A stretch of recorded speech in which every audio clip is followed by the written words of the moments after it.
Iran সম্প্রতি উন্মোচন করেছে তার প্রথম হাইপারসনিক ব্যালিস্টিক ক্ষেপণাস্ত্র, যার নাম ফাত্তা। এই ক্ষেপণাস্ত্রটি ইরানের প্রতিরক্ষা সক্ষমতাকে এক নতুন উচ্চতায় নিয়ে গেছে এবং মধ্যপ্রাচ্যের সামরিক ভারসাম্যে একটি উল্লেখযোগ্য পরিবর্তন এনেছে বলে মনে করেন সামরিক বিশেষজ্ঞরা। চলুন 1 মিনিটে জেনে নেওয়া যাক এই অত্যাধুনিক ক্ষেপণাস্ত্রটি সম্পর্কে। বিশ্বের সামরিক অঙ্গনে নতুন আলোচনার কেন্দ্রবিন্দু এখন ইরানের ফাত্তা হাইপারসনিক ব্যালিস্টিক ক্ষেপণাস্ত্র।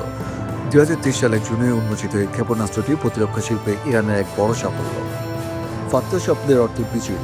এর পাল্লা প্রায় 1400 কিলোমিটার, অর্থাৎ এটি ইরানের ভূমি থেকে মধ্যপ্রাচ্যের অনেক গুরুত্বপূর্ণ লক্ষ্যে আঘাত আনতে সক্ষম। সবচেয়ে ভয়ঙ্কর তথ্য হলো এর গতি। ফাত্তা শব্দের চেয়ে 13 থেকে 15 গুণ বেশি গতিতে ছুটতে পারে, যা ঘন্টায় প্রায় 16,000 থেকে 18,000 কিলোমিটার।